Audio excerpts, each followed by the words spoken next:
Happening, folks? Welcome back to Celtic Fans TV. Something a bit different for you today. We are going to talk about who could be Celtic's latest new signing in Alexandro Bernabei. I'm joined by Juan Arango, who's going to talk us through all about the potential new recruit. So first of all, Juan, thank you for taking the time to join us. Can you just tell the viewers a bit about you and what you do? Well, first of all, thanks for having me on. That's the most important thing. Second of all, I've been doing football commentary, do World Feed for Copa Libertadores as well as the Argentine League. Been doing stuff for Liga MX in Mexico. Have also done stuff, Champions League in Spanish as well as Europa League. Amongst many other things. I also have I've done work as a correspondent over at Diario Sport over in Barcelona, covering pretty much Latin America. And whenever Barcelona comes to this side of the world, well, I was one of those guys that was covering them while they're there. Of course, that is basically one of the newspapers in Barcelona. So obviously, there's a reason for that coverage. Yeah. That amongst other things, but for the most part, those are the ones that I usually highlight because obviously those are the most prevalent ones, in addition to being a contributor over at Al Jazeera and a contributor over at Sportsmax in the Caribbean. Awesome. So Alexandro Bernabei then, before we talk about him as a player, am I correct in saying that the deal looks like it has been agreed for around £3.8 million? Yeah, it's about that number, 3.8. 3.5, 3.8. I mean, I've heard different numbers, but it's been around that range for the most part. Yeah. Yesterday, what I had heard and what was actually being reported, I shouldn't even say it that way, is that they were exchanging documentation, that paperwork was being done in order to make this transfer happen. Yeah, and it looked like he was saying goodbye to his teammates at Lanús as well. He didn't want to say goodbye this way. Obviously, the way that the match ended and him being goated this past weekend and getting the straight red card, it ends up being a very, he does have a little bit of blood in his eye, and that was one of the things many in Argentina had mentioned. There's no doubt that he's very talented. There's no doubt that he's a player that has a great deal of potential. But at times, you can't go too hard on him on that. But at the same time, you have to be critical of that because it's something that he has to improve when he does make this jump over to Europe. He can't have those types of reactions to when a player ends up goading him into reacting the way he did and committing the infraction that he did that ends up leaving his team in a precarious situation. Yes, Lanús ends up winning, but you end up putting your team in a position where they have to readjust. I mean, everything that comes down to having to play a man down and all that at encouragement. Okay, so from that position, that's one thing that he still has to learn. It's more of a maturity factor. It's more of understanding how to control yourself. And all of the talent he has or all the potential he has can end up going in the opposite direction. Sometimes when you end up having those types of outbursts, you need to start learning how to control. And that's one of the things that he has to learn when he does make the eventual jump over to Scotland. Yeah. So in terms of his strengths, what are his big strengths in terms of his technical ability and his athletic ability? Well, he's one of those players that first of all, when I heard this transfer, the first thing I did was, okay, Ange wants him. How does Ange play?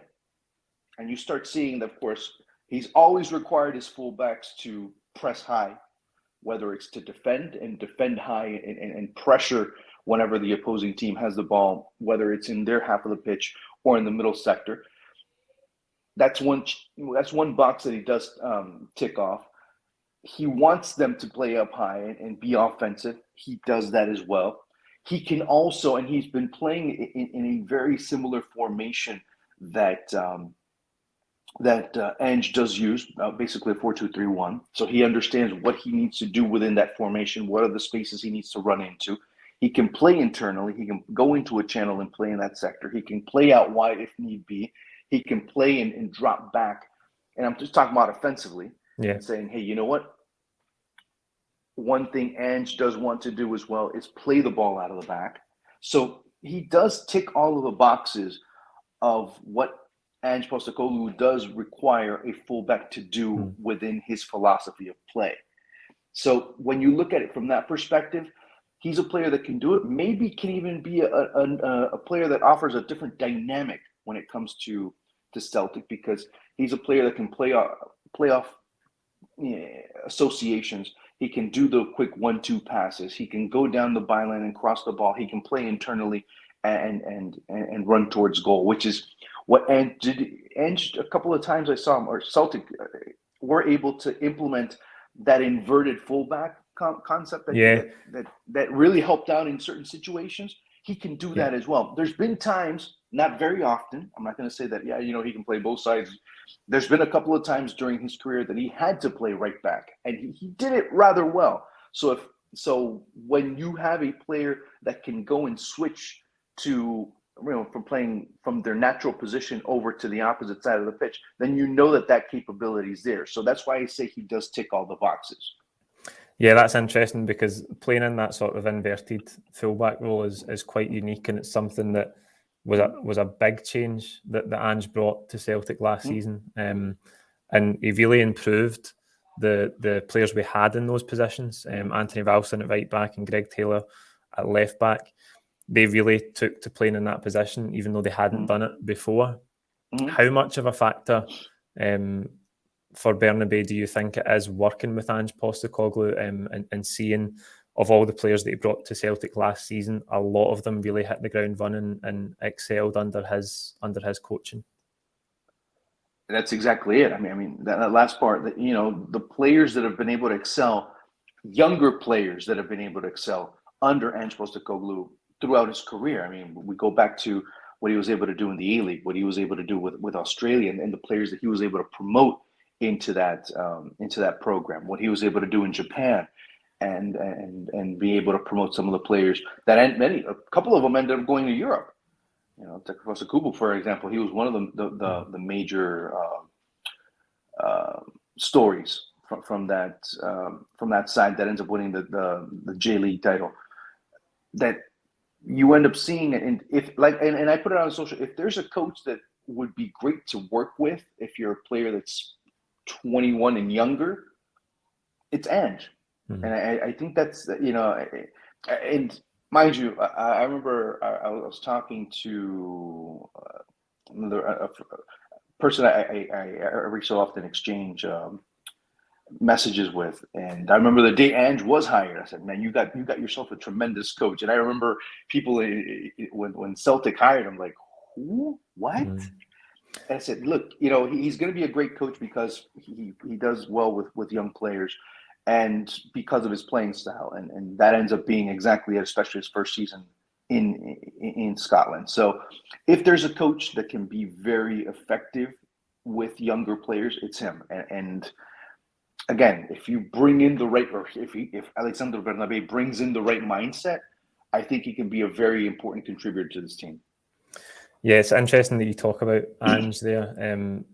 He's absolutely excelled in his first season, and as Celtic supporters, we can't wait to see what's in store next season. I have no clue what the expectations for the team were from fans. I don't think that they were expecting to win a league title for sure. I'm just guessing. That's what I'm saying. I mean, every season, the Celtic supporters expect to win the league title, but last season, because of the state of the squad and the rebuild that had to be done and how many players had to be recruited, I think most of us at the beginning of last season thought that winning the title would be a bridge too far. But he's done an amazing job. And is that, just to digress from Bernabeis a little bit, is the work that Postecoglou is doing here getting coverage over that side of the pond? It's getting it. Especially in Argentina, it is. I mean, mind you, Lanús is not a big club. It's more of a neighborhood club in Argentina. Have they had successes in the past? Yes, they have. Keep in mind, it's a team that in the past few years have been able to bring up into the national team stage, at least at the youth level, at the under 15s, under 17s, and under 20s, and now with the implementation of the under 19s. They've been the club that has been able to produce or offer the most amount of representation in terms of those youth teams. And it ends up being important to say that because of the issues that they've had in Argentine football when it comes to the youth development. There was a lot of players that weren't being developed properly, and more importantly, they were being sent to Europe or to Major League Soccer or to Mexico or to Brazil way too young, and they were still way too green, because then there lies another situation where many of the clubs in Argentina were under duress as far as financial situations are concerned. Lanús decided to continue going with their youth system. At one point, in the same thing with Banfield, which is a team that's right down the road from them. It's actually one of their biggest rivals. They had somewhere, I think, between 17 and 19 of the players of the 23-man squad happened to be youth players. Or youth players at some time. I mean, there was a couple that were 31, 32 that were coming back. But they, too, were developed at Lanús. So you had over, something like 17, 18, 19 players that were developed at the club out of the 23 that were on the roster. So that tells you a great deal about the club itself, the feeling of belonging, the feeling of hey, these young, and keep another thing in mind, is that team ends up getting to the final of the Copa Sudamericana. They end up losing, but you end up seeing what the process was done in terms of being able to bring in these players, groom them, deal with their mistakes, correct their mistakes, polish them a little bit more, and make them a team that was that had a great deal of potential. Now, there comes a time when these teams, they no longer can keep them because offers from Europe are way too enticing. Offers from MLS are way too enticing.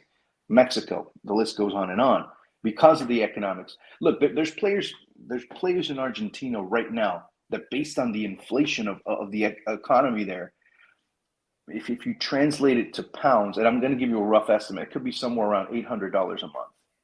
Now, I'm not saying all. There's some players, not all of them, obviously there's players that earn much, much more than that, but there's some that are earning that, and then that's the reason why some of them end up leaving. Yeah. Especially when a team like Celtic comes around. Yeah. So see, just in terms of the value, do you think that Celtic could be getting really good value for the transfer fee, given that Bernabeis is so young and he's got a lot of development? I really can't tell you what value is. I mean, define what good value is for a team like Celtic at left back. I think good value. The last left back, or the starting left back just now is Greg Taylor, who we signed from Kilmarnock, another Scottish team. He was around £3 million. So it is kind of in the average ballpark that Celtic would pay for a player in that position. But in terms of player value for Celtic, I think they are always thinking about maximising the money they can make from player trading. So if they can bring in someone like Bernabeis for under £4 million at 21 years old, can they sell him for a huge profit when he's 24, 25? I think that's always in Celtic's mind when bringing players to the club. Well, I mean, from that perspective, what they're able to do, I don't think that there's a major doubt as far as, like I said, he does have all the qualities to be able to excel in Scotland. I even forgot to mention, because one of the things that they tell me, whether it's in England, whether it's in Scotland, can he stand the physicality? And when you start looking at South American football, sometimes the physicality, depending on the league, can end up being something out of UFC. So, I can definitely say, you know what? Yeah, he can stand it. Now, does he have to fill his frame a little bit more? That too. But knowing that he's able to handle it as of right now. I think that's even more important.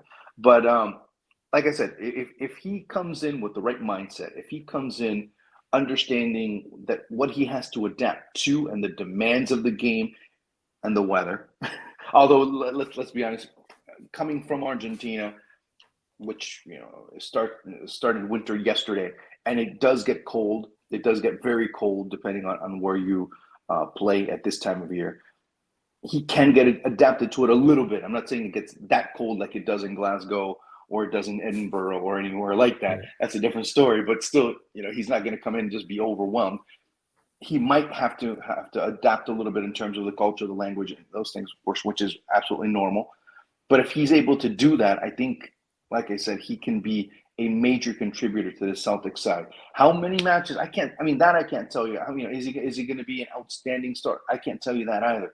That's always a disclaimer that one has to come in, especially when you're dealing with a player that's 20, 21, 22 years of age. You don't know what you're going to get, but you know what you have. So based on that and building upon that, that's where the key is going to be. And you have the ideal coach for that, the ideal situation as well. Yeah, absolutely. Just on the weather in Glasgow, mm-hmm. we haven't had a lot of South American players so far in our history. Celtic, we've had a couple of high-profile Brazilian flops like Juninho and Rafael Scheid. So I hope that Bernabeis can come and excel. It would be the first Argentinian to ever play for Celtic. Yeah. So the only other one I can remember, and it's not even Celtic, it was actually Rangers. It was Claudio Caniggia. Yeah. So when and I think over there he had a pretty decent career, to say the least. I mean, he's revered, and like I said, he can. I'm not going to say he's going to be at that level because we're talking about two players in two different positions in two different eras. Of course, yeah. And but like I said, he can offer a great deal. How much, I don't know. And keep in mind that Celtic is going to be playing on three fronts for the most part. Keeping in mind Champions League, Scottish Cup, and of course the league itself.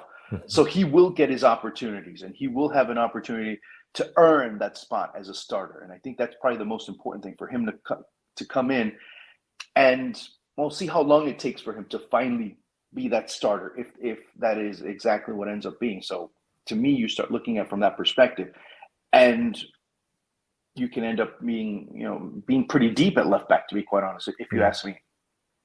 Yeah, hopefully. You talked a bit about the stature of Lanaus.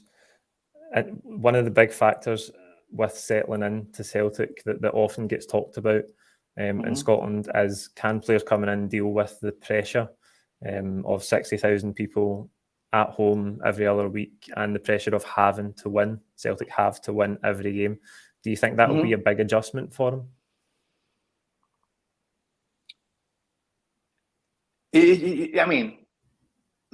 When you go from a team like Lanús to a team like Celtic, it is a big jump. I'm not gonna try and make it more than it is on one end or less than it is on the other.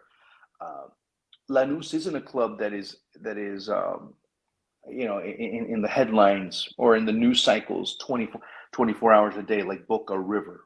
Boca, especially when you have a team like Boca or a team like River, every news show, every sports show, every talk show, everything circulates around them.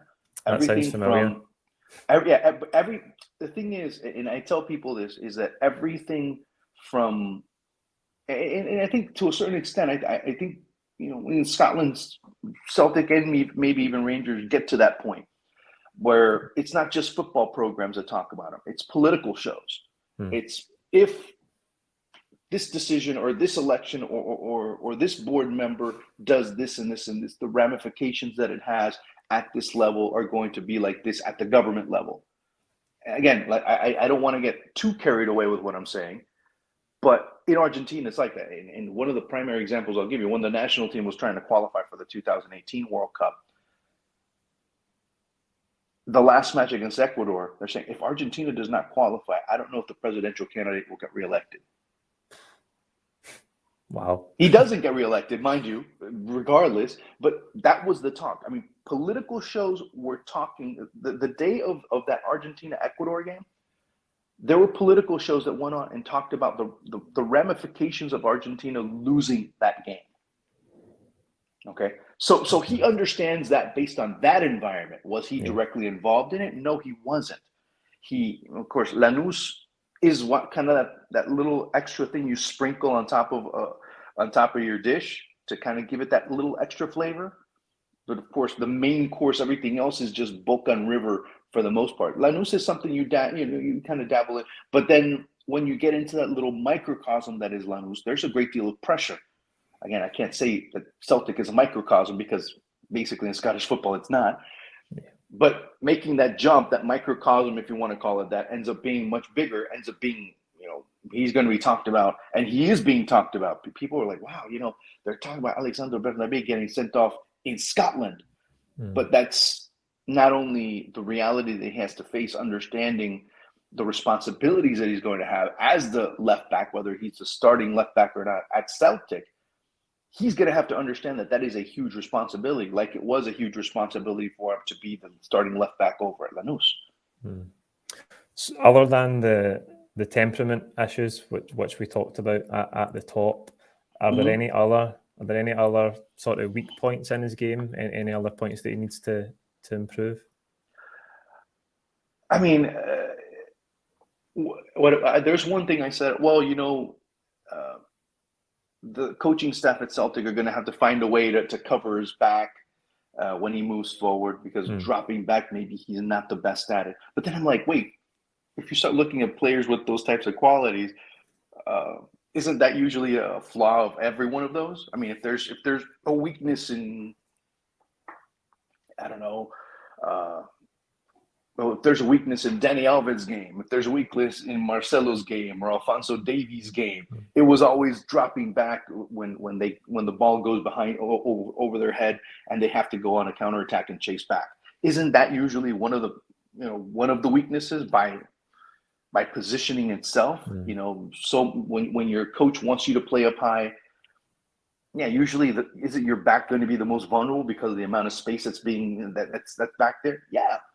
So, I mean, that's going to be an issue. And Lanús suffered a great deal defensively over the past couple of seasons, especially this past season. They were one of the teams that ended up conceding the most amount of goals the last two tournaments. Am I going to say it's Alexandro Bernabei's fault? No, there was defensive structures that weren't established. You didn't have fast enough central defenders to cover those spaces. You had defensive midfielders who, along with the fullbacks, would press forward. So you had space. You had tons of space behind them to be able to exploit. So there was really nothing established that would, A, be able to compensate just in case that those players would go forward, and B, anything that, well, you go up, so-and-so stays back. No, everyone went forward, everyone went back. And sometimes when everyone went forward, sometimes none of them would go back. So you end up seeing that in a case, it's kind of a bit of a problem of the structure of the system that ends up exposing the weakness instead of the player having that weakness per se. So again, when he's in a situation when you have a more solid defense, which was the case actually at the beginning of this tournament, albeit it was 3 or 4 games, you saw a more solid Lanús side, but you couldn't say, well, is it Bernabei's fault, or was Bernabei part of the problem? Or is it that the structure has changed a little bit more? I can't say that because he didn't play until this last match. He had been given an extended vacation so he could, recover. And of course, there was already rumblings going on of him being transferred to a European side. No one knew just yet that it was going to be Celtic, or Celtic were in the mix.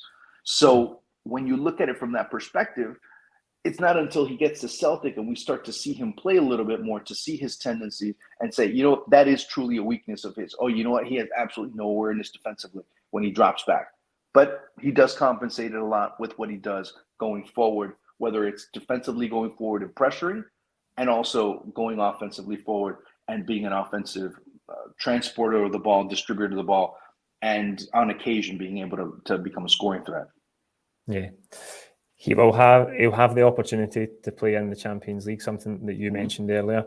How much of a draw do you think that is for him and for players from South America in general coming to Europe? That's huge. I mean, the Champions League is a marquee for them. It's a marquee to showcase their talent.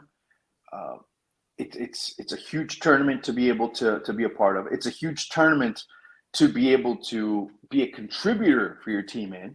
If you're able to do well, all of a sudden, maybe Celtics say, I'm not saying that's going to happen. I'm just saying it could be a possibility. He tears it up in the group stage.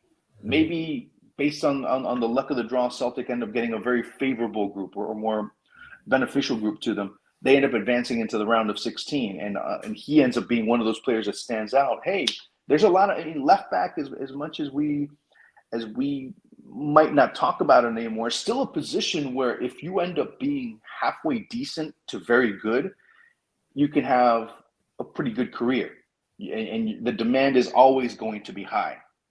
Teams are always going to need a left back. So maybe he you're talking about, Paul, about the fact that maybe he can stay 2 or 3 seasons. Maybe if he does very well, he only stays 1. I don't know, but that's a very real possibility. Yeah. I mean, for your sake, I hope he stays 2, 3, 4 years. Yeah. But knowing how the market is, and if someone says, "Hey, man, we want this kid 20 million pounds, 25 million pounds, 30 million pounds, whatever the case may be," I don't think Celtics will say, "No." They're gonna jump in, and Lanús, who ends up earning a certain percentage of that transfer, they're not going to say, "Oh no, you have to keep him. He looks so good in green and white." No, you cannot transfer. No, of course they're going to say, no, sell him. We're getting a portion of it. We're getting a cut of that. Yeah, of course. We have that situation right now actually with Josip Juranovic, who we signed from Legia Warsaw last summer. He came in and he was excellent last season. And after only 1 season, he is being linked to maybe moves to the Premier League and to bigger leagues. So that could happen. Do you think that will be something in Bernabei's mind that he's keen to do, to try and prove himself at Celtic and then try and move on to one of Europe's big 5 leagues? I'll break that in half. I think, and again, I don't know him. I'm not going to say that I'm friends with him or anything like that. That's not true. Yeah. I would only just stop at the first part. He wants to prove himself at Celtic because get there first, get accustomed, because in the past few years, many have started saying, hey, maybe Scotland's a good way, just like Netherlands, just like Portugal are good ways to be able to prove yourself. I could see him in the near future. Now, I could be very wrong, and he ends up not panning out in terms of what I expect of him or what I believe he can do. He could play in the Premier League. Now, is he going to play at Chelsea or City or Liverpool? No, he might end up, playing, for a middle of the table team to a team that's contending for a Europa League spot. Maybe he could. Maybe he just absolutely blows up at Celtic. I'm like, man, who is this guy? I didn't know he had that potential. Maybe, but I'm going with a more realistic approach here, just so, I don't want to go in and kind of give you this unrealistic expectation of a player when it's really not that. So when I keep that in mind, it's exactly, hey, you know what? I think he's going to be a very good contributor. If that eventual transfer does go through, I could see him playing in a league like England, maybe even Spain, and he could have a pretty nice career in Europe if he's able to have his head right.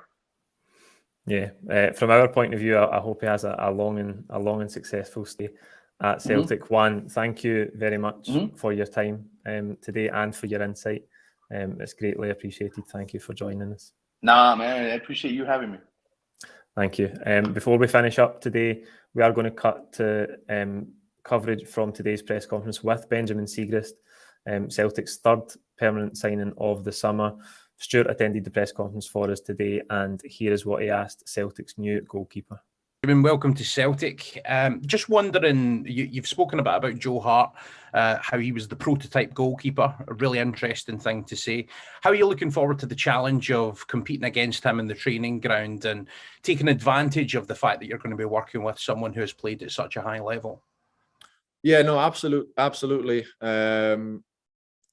Like I said, the goalkeeping union, I look forward to meeting him, look forward to compete with him. I think the big word is with and not against, because we are a union. And, I'm going to be like a sponge around him. Of course, I want to get all the informations out. He seems the type of guy that's happy to share. He seems an open guy from what I know of him. So, but of course, I back myself to push every day in training, to compete and to make myself better, and ultimately that makes everybody around us better as well. Yeah, fantastic. And in terms of your role and how it's going to look from the start of the season and then moving forward, have you had any discussions as to how that's going to look? No, listen, the first day is Monday officially, so I'm going to have to get back to you on that one. But like I said, I'm super excited, so I look forward to it. Fantastic, mate. Best of luck.